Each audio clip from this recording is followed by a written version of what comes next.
Welcome to your weekly ticket, sponsored by MasterCard.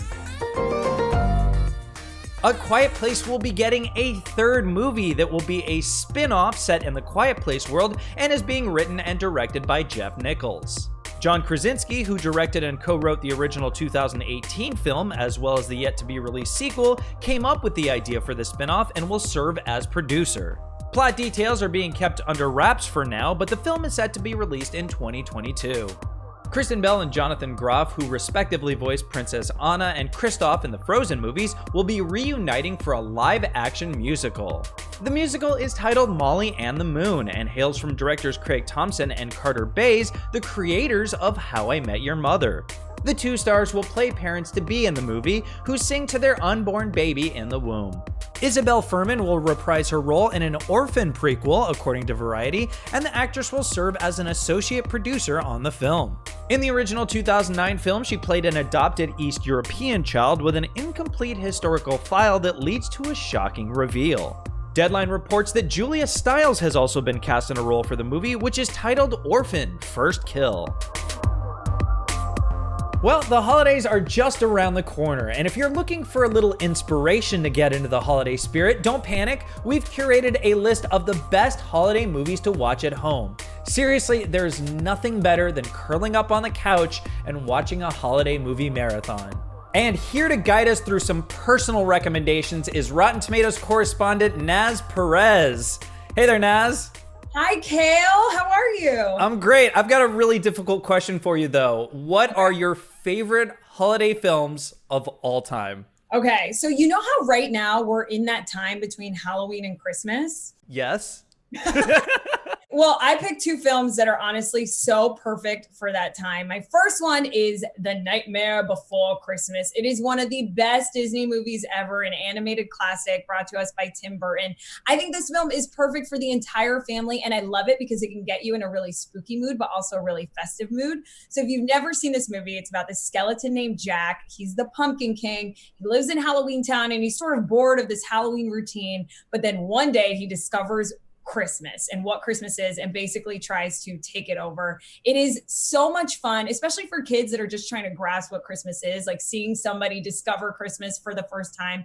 It's also very immersive, like it's a musical. So if you guys already know all the words, you want to learn all the words, it's very interactive in that way. And I just love this film because Halloween and Christmas are my favorite holidays and it meshes both together perfectly. So The Nightmare Before Christmas is my first recommendation. And stop motion is a signature of the holidays. You have the like little animated stop motion Rudolph one and all that stuff like that. And so having Nightmare Before Christmas as a stop motion is just, it makes sense. So that's a great pick. I watch it every year. So I totally agree. Great pick. Aw, thanks, Kale. I agree. And the stop motion animation, if you're into art and all that kind of stuff, it's also a great reason to tune in because I would argue that this is one of the best stop motion films ever made. What's your other pick? Okay, so my other pick, you know I love rom-com, so I had to throw a rom-com in there. And it's You've Got Mail, which stars Meg Ryan and Tom Hanks, who just have the best chemistry ever in this film. It is their third appearance together. That's how amazing their chemistry is.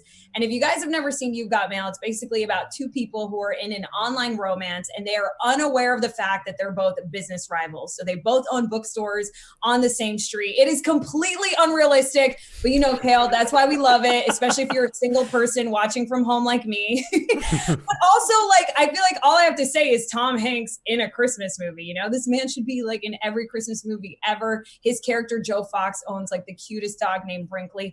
Has Tom Hanks ever played Santa Claus? I was just thinking that, like, we've seen Tim Allen be Santa Claus, but we need to see Tom Hanks. I think Tom Hanks he was in Polar Express. He was in Polar Express, and he was the guy on the train. And I think he was Santa in that movie too. Okay, Tom Hanks was Santa in Polar Express. Okay. Yeah, but we need to see actual Tom Hanks. We need to see him in the garbs. Yeah. He's ready. He's ready. He's ready. It's time. Another reason why I just love You've Got Mail is because Dave Chappelle is in it. And so many people forget that he's in this movie. And he has a bunch of scenes with Tom Hanks. And it's really fun seeing them act together. You guys have got to check out You've Got Mail. Younger people might actually enjoy it too, because the way they communicate is by email. So it might be kind of fun to watch that. I didn't even know it was a Christmas movie. I didn't really think about that. I know. Well, I was telling you before I started, I picked two movies perfect for this time because it doesn't start out in Christmas. It starts out in New York in the fall. And then, we get a little bit of the Christmas vibe. And that's why I love it. It's not like Christmas overload, but it does take place over the holidays. And I agree with you. Young people are going to love this. I was just thinking about how exciting it is opening your laptop or your computer back then and like waiting to hear you've got mail and seeing, an email from someone that you're romantically involved. It's its own Christmas present in itself. Ooh, there you go. It's like the text that you're waiting on, Yeah. In the vein of holidays, do you think there's a holiday that deserves more films about people coming together? Okay, so I think we have a lot of films about New Year's Eve. I don't have a film that I love that takes place on New Year's Eve that I don't feel like is really cheesy. But if I had to pick one holiday that we need more movies about, it would probably be Groundhog's Day, because Groundhog's Day with Bill Murray is one of my favorite films of all time. I just love, the groundhog trope of like reliving a day over and over again. Why isn't there an animated movie about Groundhog's Day? It could be about the groundhog. I agree. Oh my God, we need a stop motion groundhog. Somebody call Tim Burton. Kale, that's genius. Yeah, Tim Burton. Yeah, that'd be amazing. This is why, Fandango, Rotten Tomatoes, it's a beautiful partnership. All right, well, thank you so much for joining us, Naz. Where can people find you? You guys can find me on all the Rotten Tomatoes social channels or on Instagram at Naz Perez. Awesome. Happy holidays, Naz. You too. Happy holidays and Happy New Year, Kale. Thanks for having me.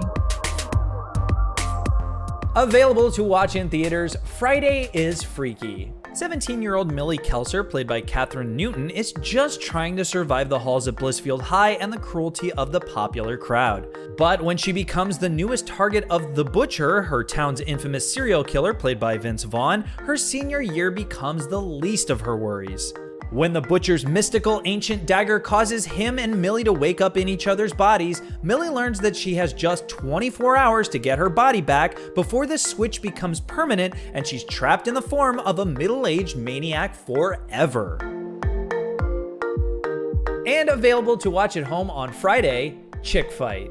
When Anna Wincombe is introduced to an underground all-female fight club in order to turn the mess of her life around, she discovers she's much more personally connected to the history of the club than she could ever imagine. The film stars Bella Thorne, Alec Baldwin, and Malin Ackerman, who also served as producer on the film.